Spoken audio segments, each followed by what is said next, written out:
Good evening everyone. तो हम लोग आज एक इम्पॉर्टेंट सा सब्जेक्ट डिस्कस करेंगे जो है आपका manures and fertiliser.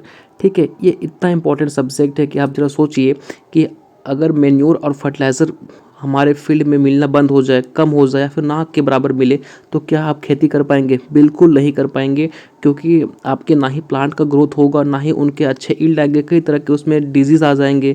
That means कि वो सही से ग्रो ही नहीं कर पाएगा। लॉन्ग टर्म में क्या होंगे, आपकी सॉइल की फर्टिलिटी भी खत्म हो जाएगी, बंजर हो जाएगा, वो खेती के लायक नहीं रहेगा।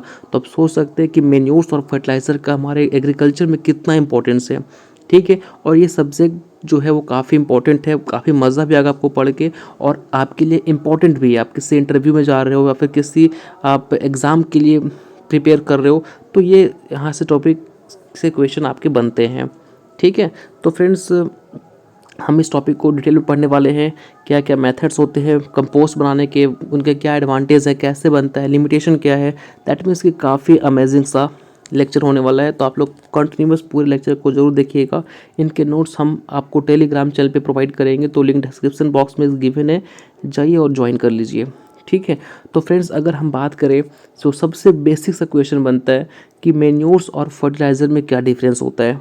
ठीक है, तो देखिए जो आपके मैन्योर होते हैं ना, वो ऑर्गेनिक नेचर के होते हैं। दैट मीन्स कि इनमें क्या होता है, कार्बन कंपाउंड प्रेजेंट होता है, इसमें कार्बन प्रेजेंट होता है। बट फर्टिलाइज़र जो होता है वो इनऑर्गेनिक नेचर का होता है, इसमें कार्बन प्रेजेंट नहीं होता। ठीक है, ये जो होते हैं ना मैन्योर, इनमें प्लांट न्यूट्रिएंट बहुत ही कम अमाउंट में प्रेजेंट होता है बट बहुत ही कम अमाउंट में होता है। अगर हम एनपीके की बात करें तो इसमें कम अमाउंट में प्रेजेंट होता है। प्लांट न्यूट्रिएंट करने का सेंस क्या हुआ, एनपीके, नाइट्रोजन, फॉस्फोरस, पोटास, तो उसमें कम अमाउंट में प्रेजेंट होता है। बट ये रिच होते हैं ऑर्गेनिक अमाउंट से, या फिर ऑर्गेनिक कंपाउंड से क्या होते हैं, रिच होते हैं। बट यहाँ पे बात करेंगे फर्टिलाइज़र में तो ये उल्टा होता है। यहाँ पे प्लांट न्यूट्रिएंट काफ़ी ज़्यादा होता है, एनपीके काफ़ी ज़्यादा होता है, लेकिन ऑर्गेनिक अमाउंट यहाँ पे कम होता है। ठीक है, ना के बराबर होता है, नेग्लिजिबल होता है। ठीक है, अगर बात करें तो जो आपके मैन्योर्स होते हैं ना, ये आपके सॉइल की फर्टिलिटी को लॉन्ग टर्म तक बना के रखते हैं, लेकिन फर्टिलाइज़र में ऐसा नहीं होता है। साथ में ये आपके सॉइल को ह्यूमस प्रोवाइड करते हैं। ठीक है, लेकिन फर्टिलाइज़र ऐसा नहीं करता। ठीक है, यहाँ पे जो मैन्योर्स होते हैं उस पर माइक्रोब्स एक्ट करके उसको ऑर्गेनिक फॉर्म में कन्वर्ट कर देते हैं, जिससे फिर क्या होता है, आपके प्लांट्स उसको एब्जॉर्ब कर पाते हैं। लेकिन यहाँ पे किसी भी माइक्रोब्स की ज़रूरत नहीं पड़ती है। ये क्या करता है, आपका जो सॉइल का टेक्सचर है ना, उसको टेक्सचर को ये स्टोर करता है। अगेन अगर आपका सॉइल टेक्सचर ख़राब हो गया तब मैन्योर अप्लाई करेंगे तो आपके जो सॉइल का टेक्सचर है वो सही हो जाएगा। लेकिन जो आपका फर्टिलाइज़र होता है ना, वो सॉइल के टेक्सचर को मेंटेन नहीं करता, रिस्टोर वो नहीं कर सकता है। ठीक है, अब आपके जो मैन्योर्स होते हैं वो वाटर के रिटेंशन कैपेसिटी को इम्प्रूव करते हैं। दैट मीन्स कि ये वाटर को अच्छे तरीके से ये होल्ड करके रखते हैं, उनको मॉइस्चर बना के रखते हैं। लेकिन फर्टिलाइज़र के केस में ऐसा कुछ नहीं देखने को मिलता आपको। साथ में इनकी लिमिटेशन क्या है मैन्योर्स का, कि इनको ट्रांसपोर्ट करने में, स्टोर करने में और अप्लाई करने में थोड़ा परेशानी होती है, थोड़ा दिक्कत होता है फार्मर्स को। लेकिन जो आपके फर्टिलाइज़र होते हैं इसको आप ईजिली ट्रांसपोर्ट कर सकते हो, स्टोर कर सकते हो और इसलिए आप अप्लाई भी कर सकते हो। ठीक है, साथ में जो आपके मैन्योर्स होते हैं इनको फील्ड में प्रिपेयर किया जाता है, जबकि आपके जो फर्टिलाइज़र्स होते हैं इनको हम फैक्ट्रीज़ में प्रिपेयर करते हैं। अब आप सोचेंगे कि सर मैन्योर्स का तो इतना सारा एडवांटेज अब बता दिए और फर्टिलाइज़र्स के बारे में भी बताए, लेकिन सर फिर भी हम मैन्योर्स को अपने फील्ड में क्यों अप्लाई नहीं करते, फर्टिलाइज़र को क्यों अप्लाई करते हैं? क्योंकि आप देखे होंगे जब इनका आप डिफरेंस पढ़े तो आपको पता चला होगा कि मैन्योर्स कहीं ना कहीं ज़्यादा एडवांटेजेबल है एज़ कम्पेयर टू फर्टिलाइज़र। तो हम फिर मैन्योर्स को क्यों अप्लाई नहीं करते, फर्टिलाइज़र को क्यों अप्लाई करते हैं? जस्ट इसलिए क्योंकि जो आपके फर्टिलाइज़र होते हैं ना वो क्विक न्यूट्रिशन प्रोवाइड करते हैं। जैसे कि अगर आपके क्रॉप्स को नाइट्रोजन की कमी है, आपने डाल दिया यूरिया, तो आपको विद इन 24 आवर उसको नाइट्रोजन प्रोवाइड कर देगा आपके क्रॉप्स को।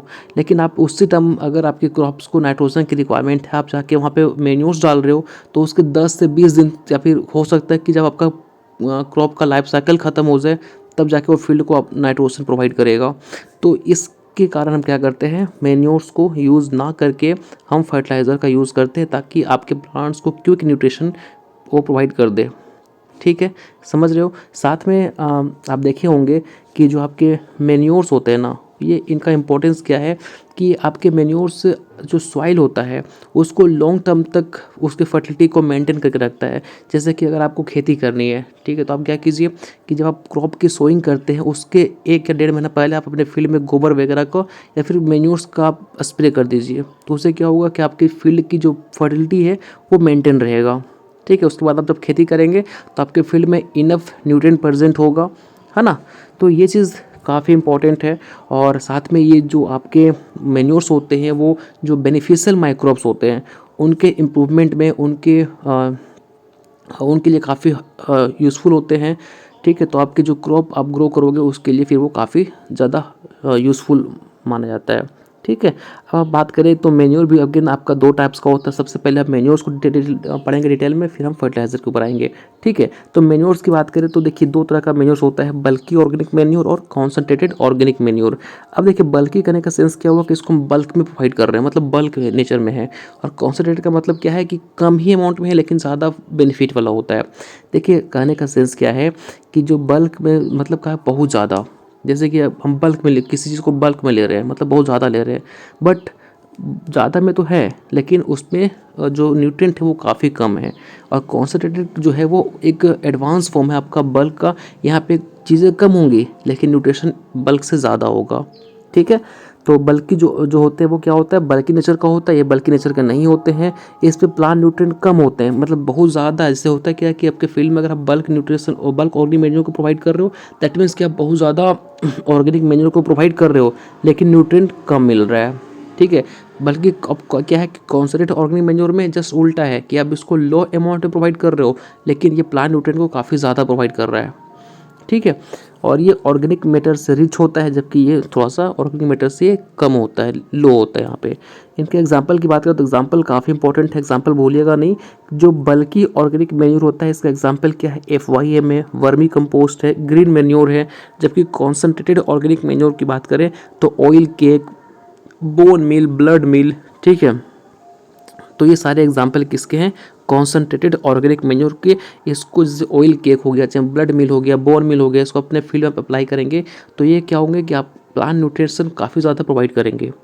ठीक है, अब देखिए आप FYM डाल रहे हो तो काफ़ी 1 हेक्टेयर में काफ़ी ज़्यादा डालना पड़ेगा, आपको बल्क में डालना पड़ेगा लेकिन प्लांट न्यूट्रिएंट काफ़ी कम प्रोवाइड करेंगे as compare to concentrated organic manure.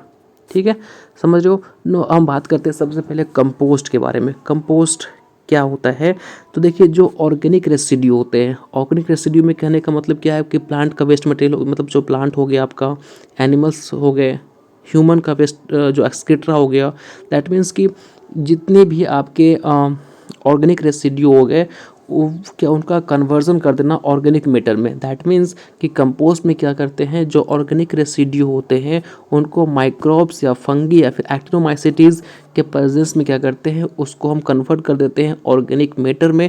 इसी को हम क्या कहते हैं, कंपोस्ट। ठीक है,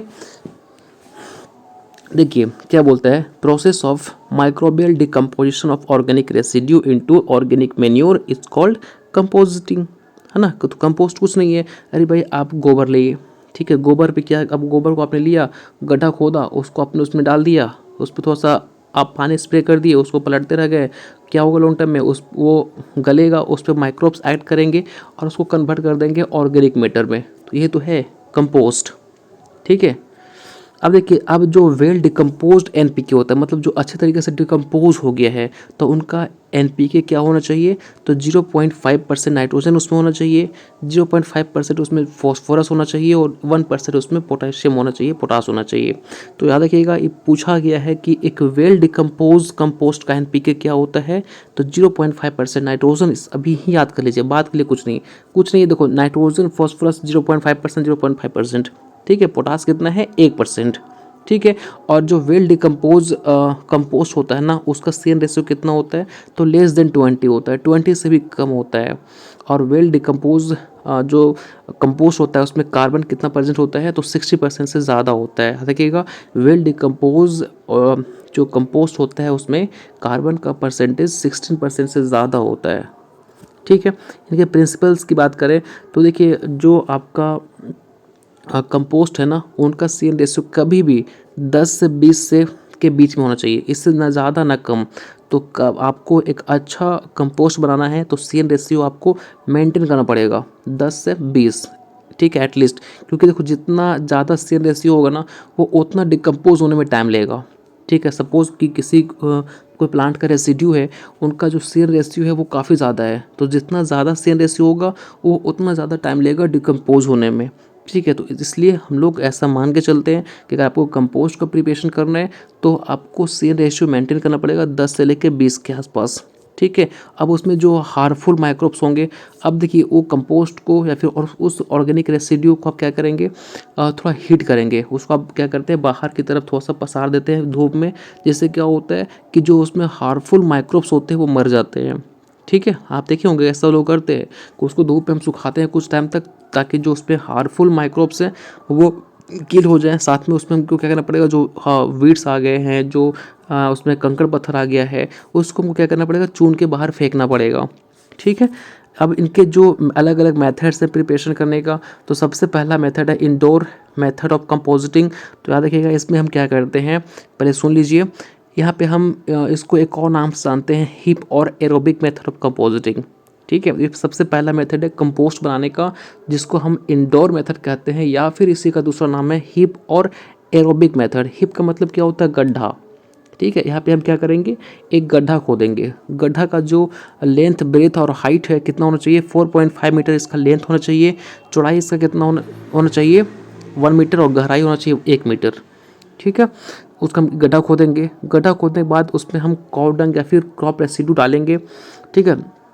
डालने के बाद क्या होगा, उस पर हम उसको प्रॉपर उसको पलटते रहेंगे ताकि अच्छा से एरेशन हो सके, क्योंकि एरोबिक मेथड है, इस पर माइक्रोब्स ग्रो करेंगे। माइक्रोब्स ग्रो करेंगे तो उसको ऑक्सीजन चाहिए, इसलिए प्रॉपर वहाँ पे हम इसको पलटते रहेंगे, प्रॉपर एरेशन होना चाहिए। फिर उसमें क्या करेंगे, ऊपर से हम वाटर स्प्रे करते रहेंगे जिससे मॉइस्चर मेंटेन रह सके, ठीक है। और यहाँ पर हम एटलीस्ट ऑर्गेनिक रेसिड्यू में काउ डंग तो होना चाहिए, बाकी आप वेस्ट डाल दीजिए कोई दिक्कत नहीं है, लेकिन यहाँ पे काउ डंग होना ही चाहिए जो कि एज ए कैटलिस्ट काम करेगा, ठीक है। तो काउ डंग यहाँ पे मस्ट है। साथ में आप देखेंगे तो ये जो मेथड आपका इंडोर मेथड, इसको डेवलप किया था at institute of plant industry, जो कि इंदौर में है ना। इसने डेवलप किया था, इसलिए इसका नाम पड़ गया इंडोर मेथड ऑफ कंपोजिटिंग। और इसको जो डेवलप किया था उसमें 2 साइंटिस्ट थे, लेकिन सबसे ज़्यादा जो वेटेज मिलता है वो सर एडवर्ड हॉवार्ड को मिलता है, जो कि 1924 में इस मेथड को डेवलप किया था। और यार्ड भी इस पर कुछ काम किए थे 1991 में, बट मेजर जो क्रेडिट है वो किसको मिलता है, सर एल्बर्ट हॉवार्ड को मिलता है। और याद रखिएगा सर एल्बर्ट हॉवार्ड्स को हम father of modern organic farming भी बोलते हैं, ठीक है। तो भूलिएगा नहीं, काफ़ी इंपॉर्टेंट पॉइंट है जिसको हमने यहाँ पे लिख रखा है। अब देखिए, अगर आप इस मेथड को यूज़ कर रहे हो, इंडोर मेथड ऑफ कंपोजिटिंग, तो इसमें जो आपका NPK है वो 0.8% नाइट्रोजन मिलेगा, यहाँ से होना चाहिए 1% फॉस्फोरस और 1.5% इसमें पोटास होना चाहिए। तो ये परसेंटेज में हम आपको दिखाए हैं। और ये मेथड्स अगर आप बनाओगे तो इसमें आपको 60 डेज से ज़्यादा का टाइम लग जाता है, ठीक है। आपको 60 दिन से ज़्यादा का समय देना पड़ेगा आप इस मेथड को यूज़ कर रहे हो तो। बट इनकी लिमिटेशन क्या है कि इसमें आपको प्रॉपरली टर्निंग करने की जरूरत पड़ेगा। अगर आप इस मेथड से कंपोस्ट बना रहे हो तो इनकी लिमिटेशन क्या मिलेगी आपको, कि प्रॉपरली इसको आपको हर टाइम पे क्या करना पड़ेगा, टर्निंग करना पड़ेगा, ठीक है। मतलब जो आप क्रॉप रेसिड्यू डाले हो उसको आपको घुमाने की जरूरत पड़ेगा, पलटने की जरूरत पड़ेगा। ये 60 दिन से ज़्यादा का टाइम लेता है, दैट मीन्स कि काफ़ी लंबा टाइम ले लेता है। लेबर कंज्यूम प्रोसेस है, आपको यहाँ पे प्रॉपर एरेशन करना है, प्रॉपर उसको घुमाना है, प्रॉपर उसमें आपको मॉइस्चर मेंटेन करना है, दैट मीन्स कि लेबर कंज्यूमिंग प्रोसेस है, ठीक है। प्रॉपर एरेशन रिक्वायर्ड है, जहाँ पे एरेशन उसमें नहीं हुआ तो उसमें जो बेनिफिशियल माइक्रोब्स है वो मर जाएंगे, तो डिकम्पोज नहीं हो पाएगा, ठीक है। रेगुलर आपको वाटर स्प्रेइंग करना पड़ेगा। ये काफ़ी कॉस्टली मेथड है, दैट मीन्स कि कहीं ना कहीं ये मेथड को लोग उतना ज़्यादा यूज़ नहीं करते, क्योंकि बहुत ज़्यादा झंझट वाला मेथड है। आपको गड्ढा खोदना पड़ेगा, प्लस उसमें आपको प्रॉपर जो इनके प्रोसेस है उसको मेंटेन करना पड़ेगा, प्लस काफ़ी ज़्यादा ये टाइम ले लेता है। इसलिए जो फार्मर्स होते हैं ना वो ये मेथड को यूज़ नहीं करते हैं। सबसे बेस्ट जो मेथड है वो है आपका बेंगलोर मेथड। तो इसको हम लोग डिस्कस करेंगे नेक्स्ट लेक्चर में। तो होप सो फ्रेंड्स आपको आज का लेक्चर समझ में आया होगा। फिर भी कोई डाउट है आपके मन में तो बेझिझक हमारे कमेंट बॉक्स में पूछ सकते हैं। और अगर आपको ये वीडियो अच्छा लगा हो तो लाइक ज़रूर कीजिएगा, जिससे मुझे पता चलेगा कि आप लोग को एटलीस्ट चीज़ें समझ में आ रही है। तो आप इतना तो कर सकते हो, एक छोटा सा तो बटन प्रेस करना है। वैसे भी मैं कभी बोलता नहीं हूँ कि मेरे वीडियो को लाइक करो, शेयर करो, सब्सक्राइब करो, नहीं। अगर आपको अच्छा लगेगा तो आप डेफिनेटली कर भी दोगे, इतना मुझसे मैं आपसे भरोसा रखता हूँ। ठीक है, तो फ्रेंड्स इनके नोट्स आप डेफिनेटली डाउनलोड ज़रूर कर लीजिएगा, हम टेलीग्राम पे पोस्ट कर देंगे और उसको एक बार आप ज़रूर पढ़िएगा अपने तरीके से। ठीक है, तो चलिए मिलते हैं नेक्स्ट मेथड के साथ अगले लेक्चर में। तब तक अच्छे से रहिए, स्वस्थ रहिए। Thank you so much.